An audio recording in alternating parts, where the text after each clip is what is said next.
तो फिल्म की शुरुआत में हमें एक ताकतवर इंसान फिनिस्ट और उसके चेले एंडी को दिखाया जाता है। फिनिस्ट इस मर्तबा जंगल में एक ऐसे जाइंट पिग को पकड़ने आया था जो आए दिन गांव वालों की फसलों को नुकसान पहुंचाकर गांव वालों को तंग करता था। इस इतने बड़े पिग के सामने आकर भी बहादुर फिनिस्ट डरता नहीं और अपने साथी एंडी से कहता है, सबके लिए मैं हीरो हूँ और इसे कंट्रोल करके मैं अपनी पोजीशन बनाए रखना चाहता हूँ। वो आप अपना वेपन लिए इस पिग पर हमला शुरू कर देता है, पर इन छोटे हमलों का इस पिग पर कोई असर नहीं था। एंडी भी फिनिस्ट की मदद के लिए इस पिग के ऊपर अपने नेज़े से जब हमला करता है तो नेज़ा पिग के नाक के अंदर जाकर वो गुस्से में नींद से जाग जाता है। वो अपने गुस्से में एंडी को मारने के लिए बढ़ा ही कि फिनिस्ट उसे रोकने के लिए सामने आ गया। उसने पूरा जोर लगाया पर पिग को रोक ना पाया। उल्टा पिग ने ही अपने थोड़े से जोर से उसे हवा में उड़ा दिया और फिनिस्ट दोबारा आकर पिग के ऊपर ही गिर गया। पिग को कंट्रोल करने के लिए एंडी ने फिनिस्ट के पास एक रस्सी फेंकी जिसे फिनिस्ट ने पकड़ भी लिया, लेकिन अगले ही पल वो पिग उड़ने लगा था। फिनिस्ट ने इसी रस्सी को उस पिग के दोनों पंखों और उसके सींग के इर्द गिर्द बांधकर उसे अपने कंट्रोल में कर लिया और फिर उसे अपने इशारों पर उड़ाते हुए ले गया गांव के अंदर। और जब सबने देखा कि इतने बड़े पिग को भी फिनिस्ट ने अपने कंट्रोल में कर लिया था तो सारे अब फिनिस्ट के नारे लगाने लगे। इसी क्राउड के अंदर बाबा याका नामी एक जादूगरनी भी थी जो फिनिस्ट से कहती है, अगर तुम्हारे अंदर इतना जोर है तो तुम साबित करके दिखाओ। मेरे घर के सामने वाली नदी में एक बहुत बड़ा पत्थर आ गया है जिससे पानी आगे नहीं जा पा रहा, अगर तुम उसे हटा दो तो मैं तुम्हारा टैलेंट मान जाऊंगी। फिनिस्ट ये बात अना पे ले लेता है कि मैंने इतने बड़े बड़े काम किए और तुम मुझे इतना सा काम करने को कह रही हो। वो अब अपने बहादुरी की किस्से सुनाने लगा तो यागा बोली, क्या पता इसमें से कितने असल हैं और कितने नकल। ये सुनकर सब हंसने लगे और फिनिस्ट गुस्से में चला गया अपने घर। उसे अब यागा पर बहुत गुस्सा आ रहा था। आज सब उसकी बहादुरी की तारीफ करने के बजाय उसका मजाक उड़ाने लगे थे। उसे अपनी इस बेइज्जती का बदला लेना था। उसे कुछ ऐसा करना था जिससे दोबारा सब उसकी वाहवाही करें। तो एंडी कहता है, हाँ एक रास्ता है। सामने वो जो टॉवर नजर आ रहा है ना, माना जाता है कि उसमें एक मॉन्स्टर ने एक बहुत ही खूबसूरत लड़की को कैद किया हुआ है। वो लड़की आम नहीं बल्कि एक शहजादी है।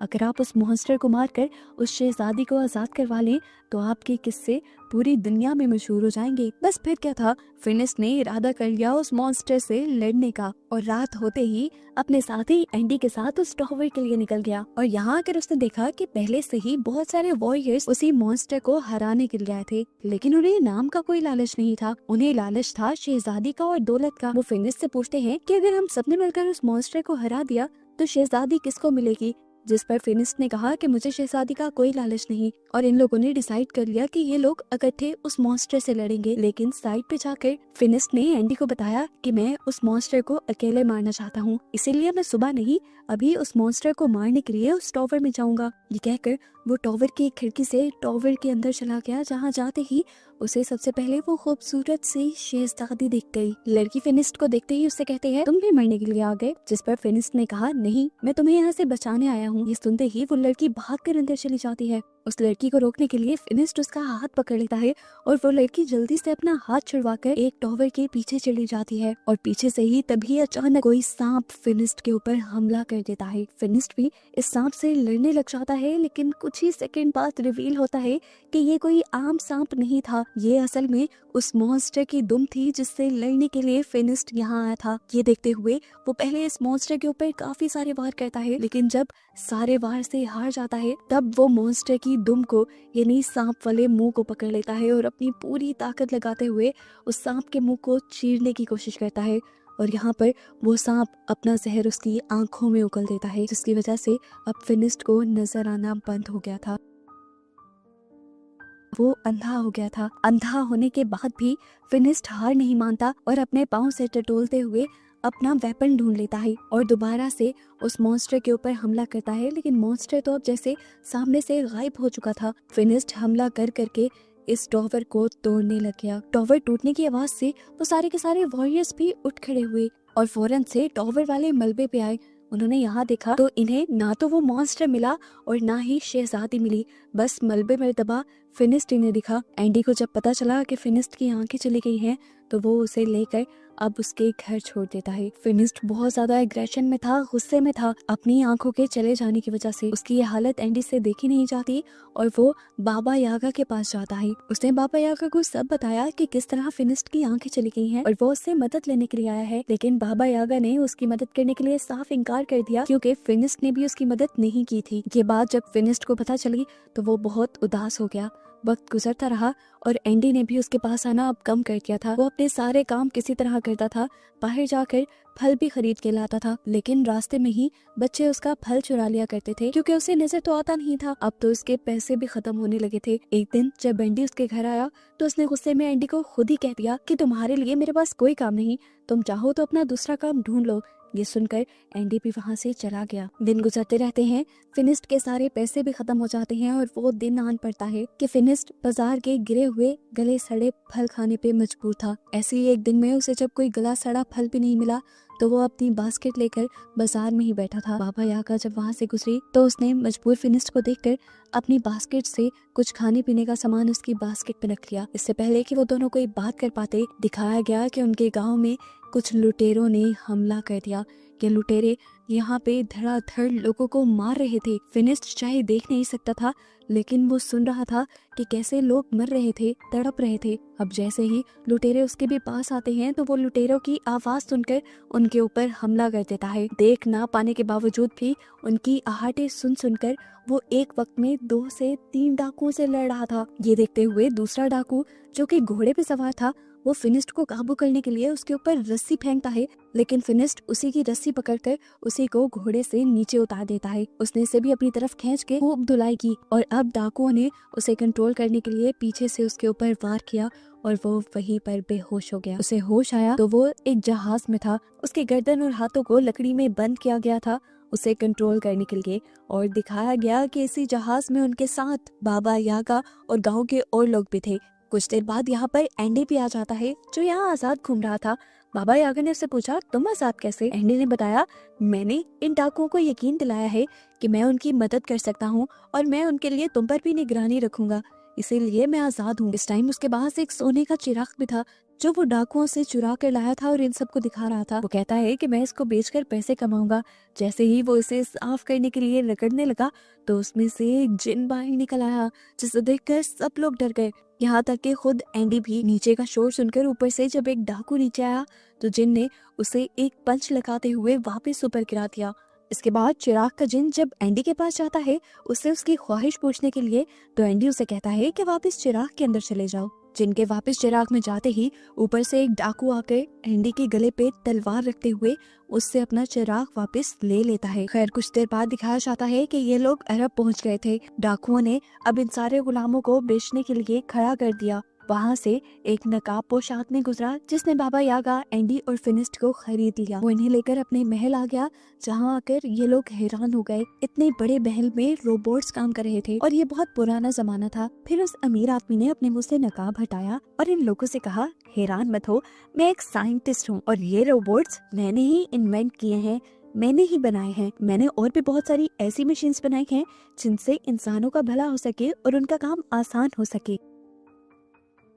फिनिस्ट भी यहाँ उसे अपने पास्ट की कहानी बताता है कि वो पहले एक बहुत ज्यादा ताकतवर इंसान था, लेकिन फिर अंधा होने के बाद उसकी लाइफ बहुत बेकार हो गई। साइंटिस्ट ने कहा, हाँ मैंने तुम्हारे बारे में और बाबा यागा के बारे में सुना है, वरना तो मैं गुलामों को खरीद कर आजाद कर देता हूँ। खाने का टाइम हो रहा था। साइंटिस्ट अपने रोबोट से इन लोगों के लिए खाना मंगवाता है और ये लोग बहुत इम्प्रेस हो जाते हैं। यागा को लग रहा था कि ये कोई जादू है, जिस पर साइंटिस्ट बताता है, नहीं मैं पिछले 500 साल से इनके ऊपर काम कर रहा था। ये सुनकर यागा हैरान हो जाती है और उनसे पूछते हैं, 500 साल से? आप अभी तक इतने जवान कैसे हैं? फिर साइंटिस्ट बताता है कि मैंने एक ऐसा लिक्विड भी तैयार किया है जो इंसानों को कई सालों तक जवान रखता है और उसी लिक्विड से मैंने अपनी उम्र भी बढ़ाई है, अपने आप को जवान भी रखा है और अपने काम को भी आगे बढ़ाया है। वो अब इन्हें अपनी लैब दिखाने के लिए ले जाता है और फिनिस्ट उससे पूछता है, वो खास किस्म का लिक्विड आपने कैसे तैयार किया था? क्या उससे मेरी आंखें ठीक हो सकती है? साइंटिस्ट कहता है, उससे तो नहीं, लेकिन हाँ तुम्हारे लिए मेरे पास कुछ और है। वो यहाँ पर उसे एक ग्लासेस देता है जिसकी मदद से एकदम से सारा कुछ फिनिस्ट को नजर आने लग गया था। इससे वो बहुत ज्यादा खुश हुआ। साइंटिस्ट अब इन लोगों से कहता है साइंस के जरिए कुछ भी करना पॉसिबल है, और जो लोग जादू का इस्तेमाल करते हैं और जादुई चीजें इस्तेमाल करते हैं वो दुनिया को नुकसान पहुंचाते हैं, और उन नुकसान पहुंचाने वाली चीजों को खत्म करने के लिए भी मैंने एक मशीन बनाई है। उनका एग्जाम्पल देने के लिए वो अब वो चिराग निकाल लेता है जो उसने लुटेरों से खरीदा था।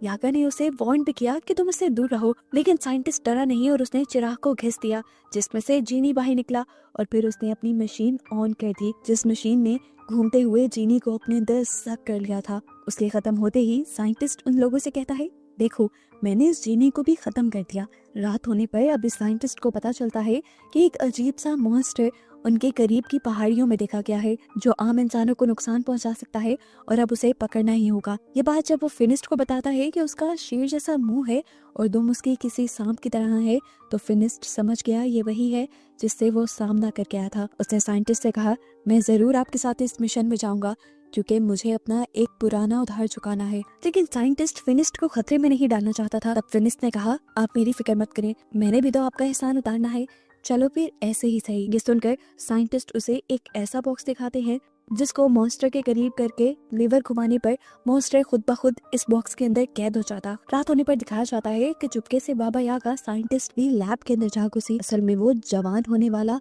सीरम चुराना चाहती थी, लेकिन साइंटिस्ट ने उसे पकड़ लिया और कहा कि अगर तुम वाकई ही उस मॉन्स्टर को लाने में कामयाब हो गए तो उस सीरम का कुछ हिस्सा मैं तुम्हें भी दे दूंगा। सुबह जब ये लोग तैयार थे तो साइंटिस्ट ने इन्हें अपना गोल उड़ने वाला प्लेन दिखाया जो उस टाइम की बहुत अच्छी क्रिएशन थी। वो इन्हें इसे चलाना सिखाता है और बताता है कि इसके जरिए वो कुछ ही मिनट में लंबा फासला तय कर लेंगे। जाने से पहले साइंटिस्ट ने उन्हें ये भी कहा था कि मुझे वो मॉन्स्टर जिंदा चाहिए, उसे मार कर यहाँ नहीं लेके आना। यहाँ पर साइंटिस्ट फिनिस्ट को फिनिस्ट का हथियार भी देते हैं जिसे अब उन्होंने बहुत एडवांस बना दिया था। इसके बटन दबाने पे इसके अंदर से नई नई चीजें निकल रही थी जिससे फिनिस्ट और भी ज्यादा खुश हो गया। ये लोग अब उस प्लेन में बैठ के सफर शुरू कर देते हैं और प्लेन जल्द ही इन्हें उस पहाड़ी तक पहुंचा देता है जहाँ पर वो मॉन्स्टर था। काफी देर ढूंढने के बाद आखिरकार फिनिस्ट को उस मॉन्स्टर के पाँव के निशान दिख जाते हैं। वो निशान एक गार के अंदर जा रहे थे जिसके सामने वो अपना बॉक्स रख देता है जिसमें उसने मॉन्स्टर को कैद करना था। अब फिनिस्ट को तो सिर्फ उसे ट्रैप करना था, इसीलिए वो बड़े मजे से अंदर गया और अपने वेपन का बटन दबाते हुए उसने सिर्फ मॉन्स्टर को ललकारा। मॉन्स्टर को चोट पहुंचाकर वो बाहर आ गया। कुछ जब वो तेजी से बाहर निकल रहा था तो गलती से उसका सर एक दरख्त से टकराने की वजह से वो बेहोश हो गया और मॉन्स्टर भी अब अपनी गार से बाहर निकल आया। इससे पहले कि वो मॉन्स्टर फिनिस्ट को नुकसान पहुंचाता, मॉन्स्टर के बाहर निकलते ही बाबा यागा जल्दी से उस बॉक्स का लीवर दबा देती है जिसमें से बहुत सारी चेन्स निकलकर उस मॉन्स्टर को पकड़कर अपने अंदर कैद कर लेती हैं और बाबा यागा ही फिर दोबारा लीवर दबाकर इस पिंजरे को बंद कर देती है।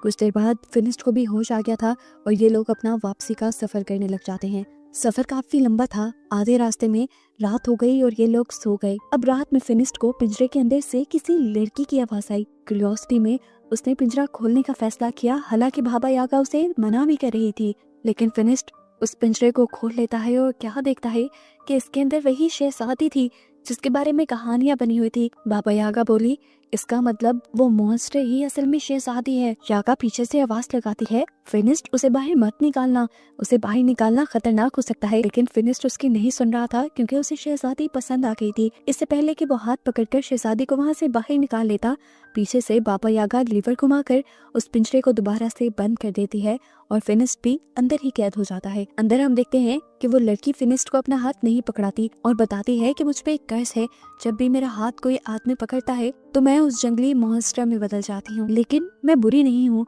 मैं जल्दी किसी को नुकसान नहीं पहुँचाती तब तक कोई मुझे नुकसान पहुँचाने की कोशिश ना करे और मेरी वजह से किसी को नुकसान ना हो, इसलिए मैं दूर पहाड़ों पर रहती हूँ, लेकिन कहीं भी इंसान मुझे जिंदा जीने ही नहीं देते। नेक्स्ट सीन में हम साइंटिस्ट को देखते हैं जिसने एक किसान की बिल्ली चुराई थी। किसान उससे भीख मांगने लगा कि बिल्ली कुछ नहीं बिगाड़ती हमारा, हमें फायदा ही देती है। रात में ये बिल्ली रोशन हो जाती है जिससे हमारा घर जगमगाता है। लेकिन किसान की बात कोई नहीं सुनता और साइंटिस्ट उसकी बिल्ली को ले जाकर उसी मशीन के नीचे रख देते हैं जो किसी भी चीज की जादुई ताकत खींच लेती है।